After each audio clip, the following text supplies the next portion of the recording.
राधे राधे दोस्तों, कैसे हैं आप लोग। आई होप आप बहुत बढ़िया होंगे। हमारा जो विषय चल रहा था वो चल रहा था प्रयत्न। और प्रयत्न में हमने करे थे आभ्यंतर प्रयत्न। ठीक है,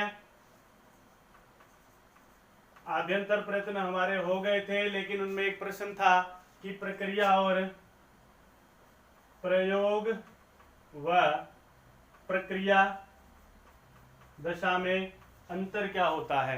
ठीक है, तो प्रयोग दशा और प्रक्रिया दशा देखते हैं एक बार। प्रयोग होता है बेटा जैसे रामः, कृष्णः इत्यादि में ए। ठीक है, इत्यादि में ह्रस्व आकार। और प्रक्रिया कहते हैं जैसे दंड प्लस में आडकम,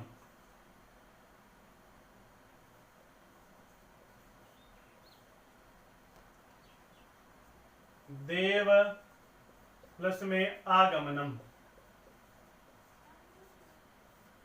देखो बेटा क्या फर्क है, क्यों है कि प्रक्रिया कहते हैं किसी कार्य के होने को। क्या कहते हैं? किसी कार्य के होने को क्या कहते हैं?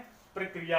अर्थात कि अगर जैसे राम है, कृष्ण इत्यादि में जो ए का प्रयोग हमने किया है वो क्या कहलाएगा? संवृत कहलाएगा। वो क्या कहलाएगा? संवृत कहलाएगा। और जो प्रक्रियाएं हो रही हैं, देखो अगर यहां पर भी ह्रस्व ए का प्रयोग अगर आभ्यंतर प्रयत्न यदि संवृत होता, ठीक है, इधर संवृत होता और आ का तो विवृत होता ही है, इसका क्या रहेगा?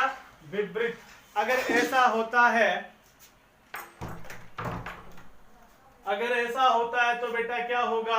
सवर्ण संज्ञा नहीं होगी। और सवर्ण संज्ञा नहीं होगी तो यहां पर क्या होगा? संधि भी नहीं होगी। इसी समस्या के निदान के लिए इन्होंने कहा कि राम, कृष्ण इत्यादि के अंदर जिस हम ह्रस्व आकार का प्रयोग करते हैं उसका तो आभ्यंतर जो प्रयत्न है वो रहेगा संवृत। क्या रहेगा बेटा? संवृत।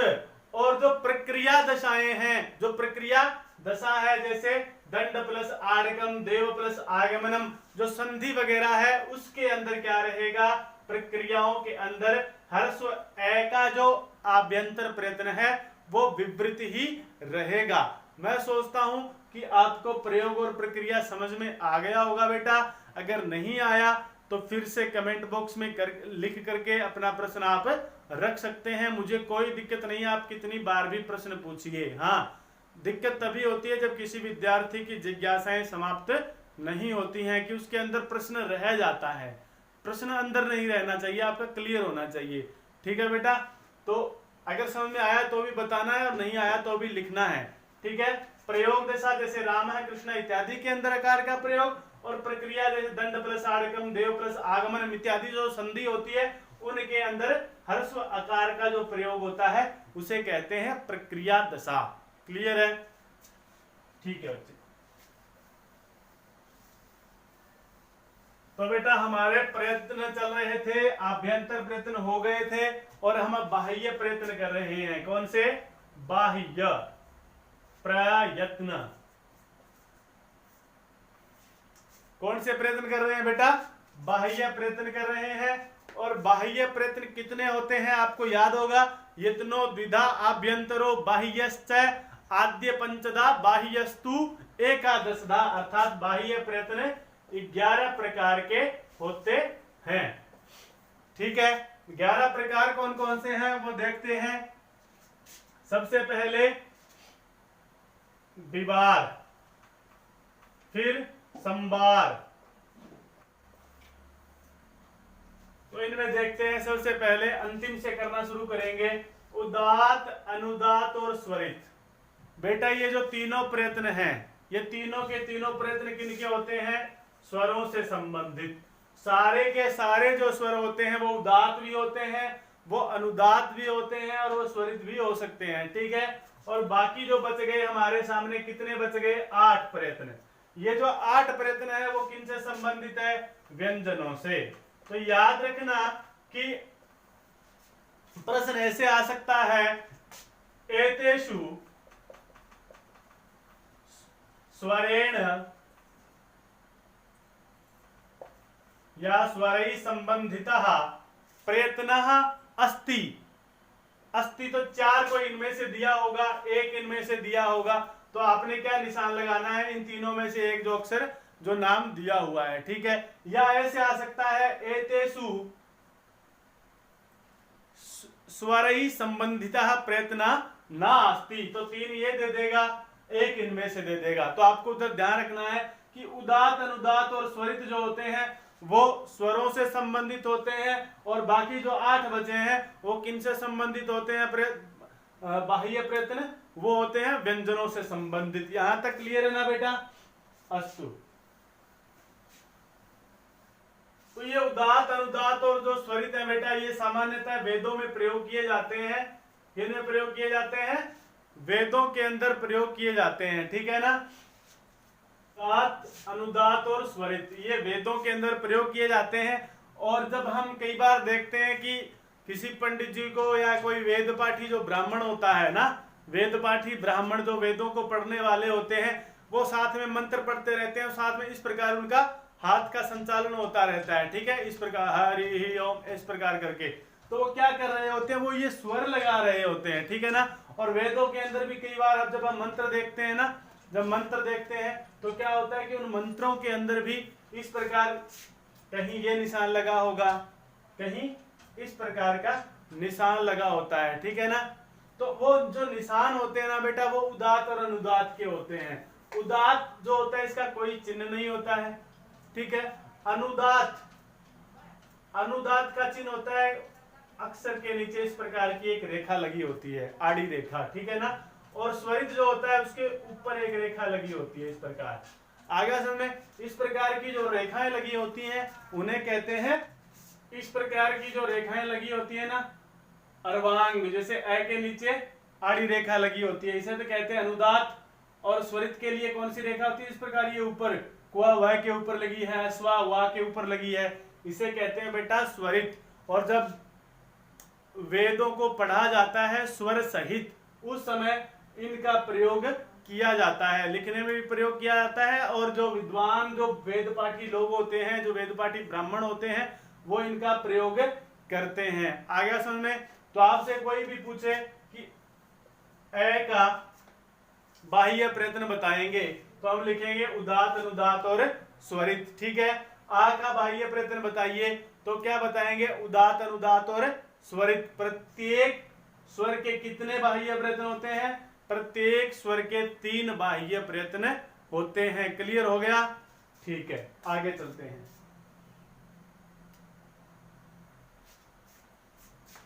प्रत्येक स्वर के कितने बाह्य प्रयत्न रहेंगे बेटा? 3। पूछे आ का बाह्य प्रयत्न बताइए, तो आपको बताना उदात, अनुदात, स्वरित।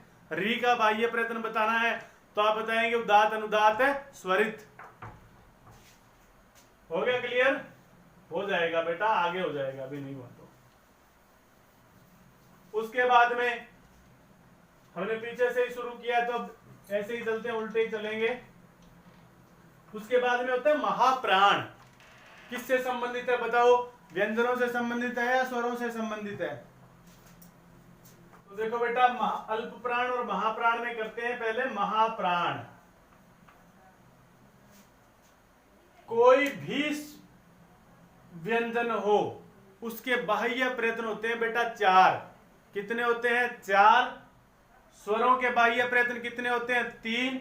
और व्यंजनों के बाह्य प्रयत्न कितने होते हैं? 4। प्रत्येक व्यंजन या तो अल्प प्राण होगा या महाप्राण होगा। महाप्राण मतलब बताओ, महाप्राण शब्द से हम क्या समझते हैं?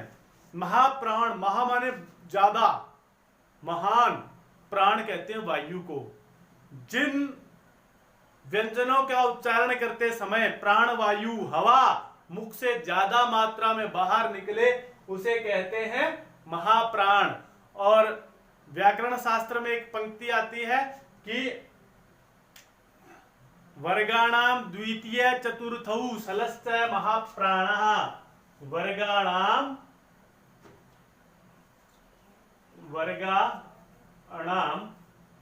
द्वितीय चतुर्थौ,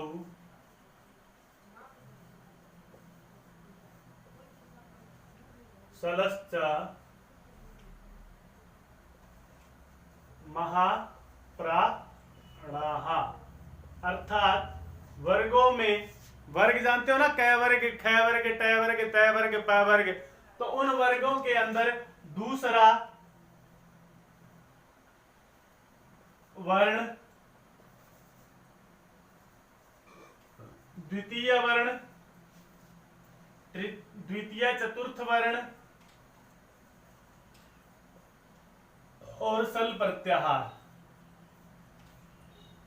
ये जो है ये क्या कहलाते हैं? महाप्राण। चलो बोल के देखते हैं। सबसे पहला वर्ग कौन सा है? क वर्ग।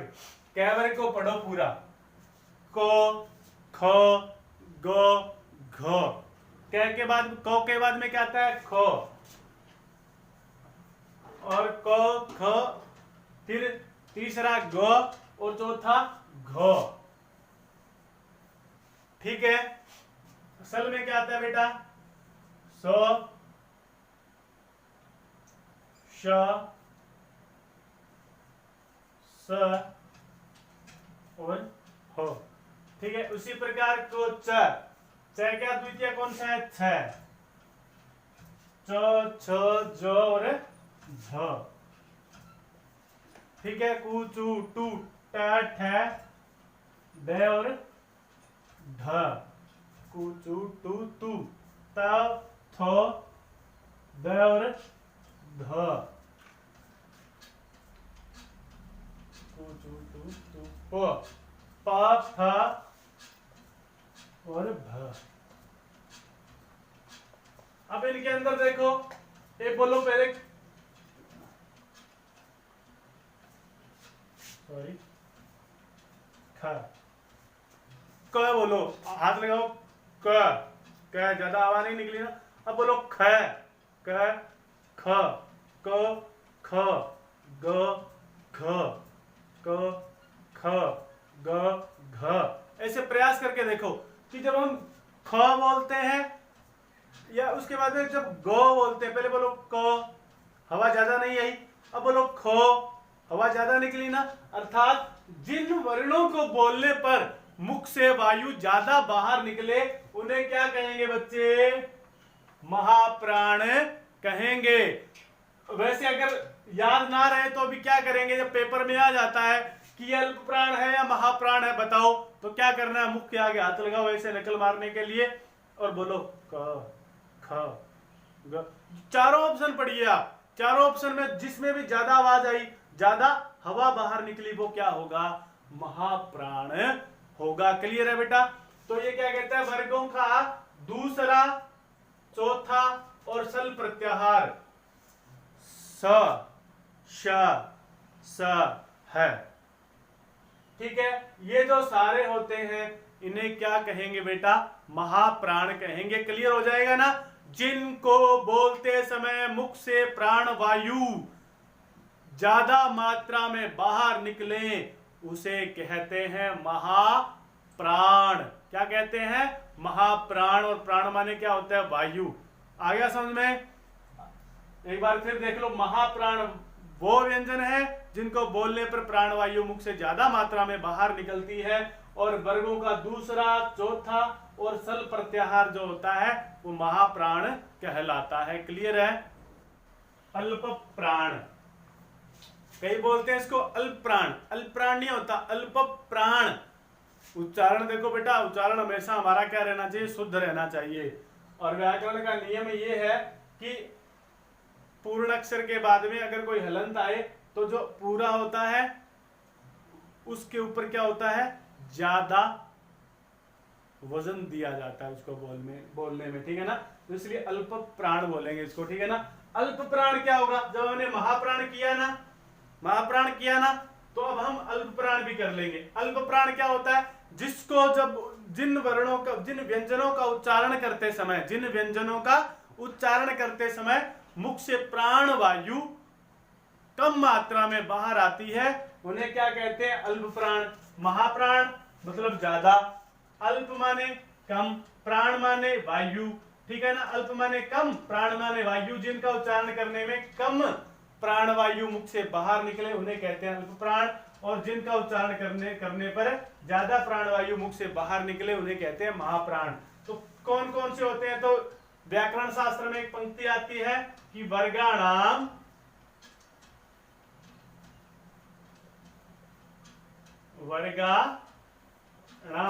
प्रथम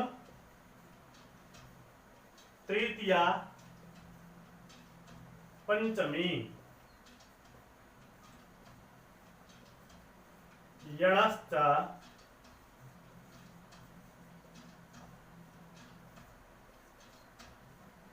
प्राणः, यणश्चाल्प प्राण है। क्लियर है।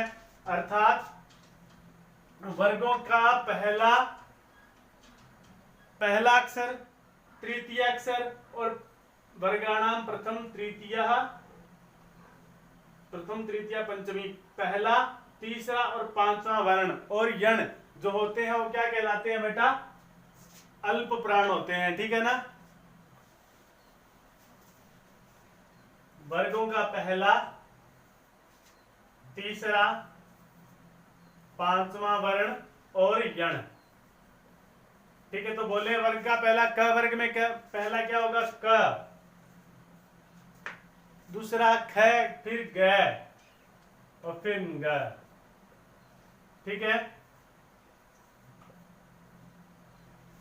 कुचु, च, छ, ज। ठीक है। चो, छ, ज, झ और ञ। ठीक है। ट, ठ, ड, ढ और ण। त, थ, द, ध और न। ठीक है। प,